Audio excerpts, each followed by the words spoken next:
बिस्मिल्लाहिर्रहमानिर्रहीम। अस्सलाम वालेकुम डियर स्टूडेंट, मैं हूं मोहम्मद मोहसिन और आज हम लोग 10th क्लास की केमिस्ट्री का चैप्टर नंबर 2 जो सीक्वेंस में चैप्टर नंबर 10 है और उसका लेक्चर नंबर 3 स्टार्ट करेंगे। और आज हमारे टॉपिक का नेम होगा limitations of Arrhenius concept, Arrhenius नज़रिया की हदूद। डियर स्टूडेंट, लास्ट लेक्चर में हम लोगों ने आर्हेनियस कंसेप्ट उसके बारे में पढ़ा था और ये कंसेप्ट किसके बारे में था? एसिड और बेसिस के बारे में था।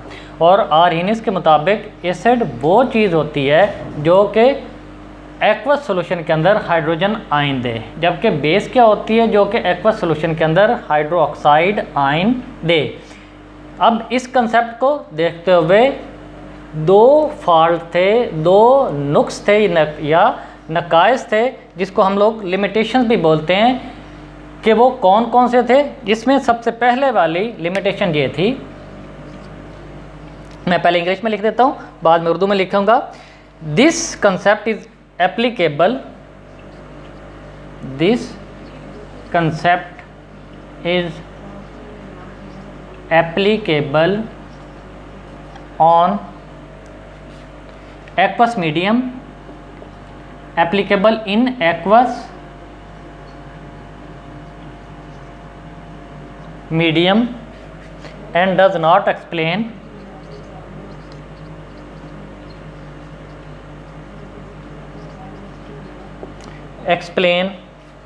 nature of acid,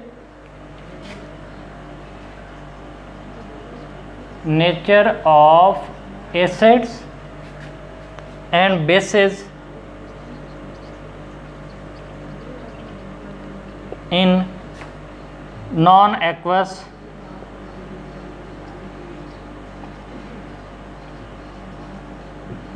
medium. यह नज़रिया सिर्फ एक्वस मीडियम के लिए मौजू है, जबकि नॉन एक्वस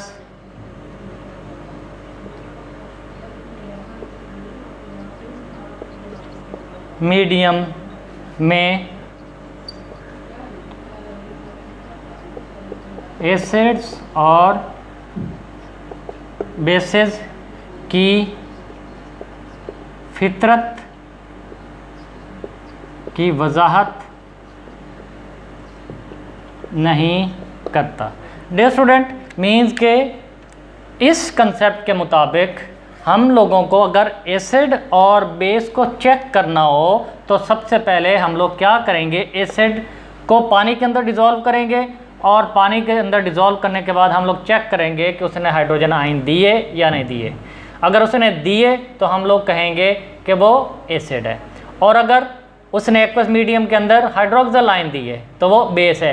लेकिन हमारे पास बहुत सारे ऐसे सब्सटेंस हैं जो कि एसिड होते हैं लेकिन वो एक्वस मीडियम में हाइड्रोजन आयन नहीं देते। इसी तरीके से बहुत सारे ऐसे सब्सटेंस हैं जो कि पानी में डालने से हाइड्रोक्साइड आयन नहीं देते, लेकिन इसके बावजूद वो बेसिस कहलाती हैं, वो बेसिक इन नेचर होता है। तो इस लिमिटेशंस को या इस कंसेप्ट को आर्हेनियस वो एक्सप्लेन नहीं कर सका था, उसकी वजाहत नहीं कर सका था कि वो वाली एसिड जो कि पानी में हाइड्रोजन आयन नहीं देते तो उनको किस तरह हम लोग आइडेंटिफाई करेंगे कि ये एसिड हैं, या वो वाले बेसिस जो कि पानी के अंदर हाइड्रोक्साइड आयन नहीं देते तो वो किस तरह उनकी आइडेंटिफिकेशन होगी कि वो बेसिस हैं। एक तो इस चीज़ की वजाहत नहीं कर सका था।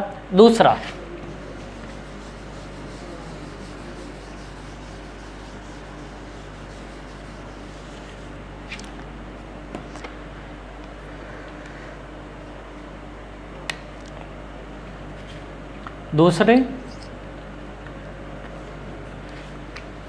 पहले आप लोगों ने लिमिटेशन पढ़ ली, मीन्स के पानी का होना बहुत ज़रूरी है।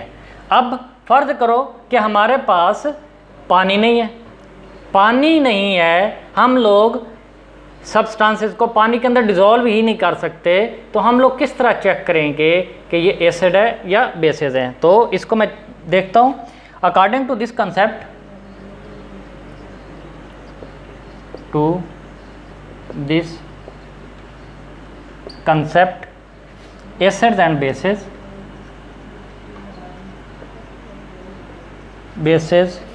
are only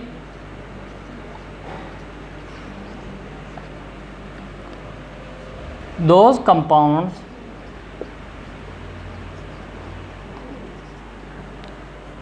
which contain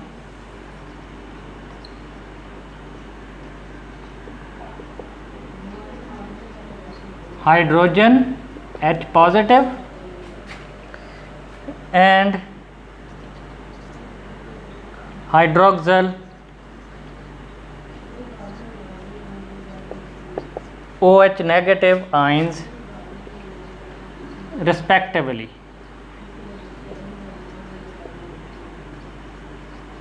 respectively का मतलब होता है तरतीब से, मीन के हाइड्रोजन आयन एसिड के लिए और हाइड्रोक्साइड आयन वो बेस के लिए हैं respectively. It can not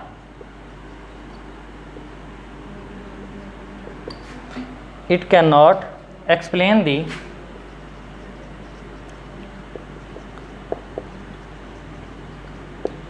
nature of compounds like CO2 and NH3 which are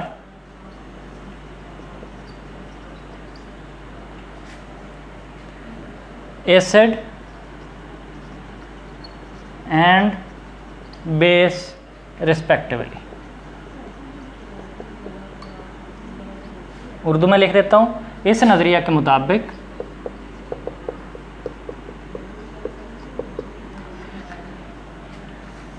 acids और बेसेस सिर्फ वो कंपाउंड्स हैं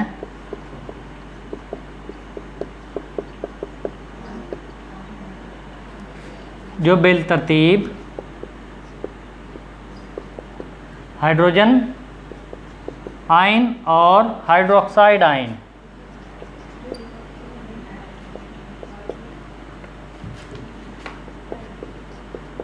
आयन्स पर मुश्तमिल होते हैं. ये इन कंपाउंड्स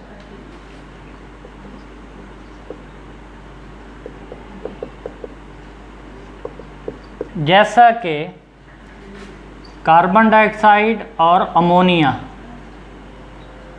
वगैरह की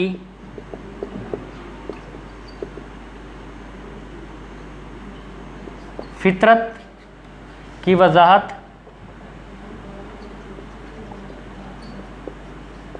नहीं कर सकता, जो कि बिल तरतीब एसिड और बेस हैं.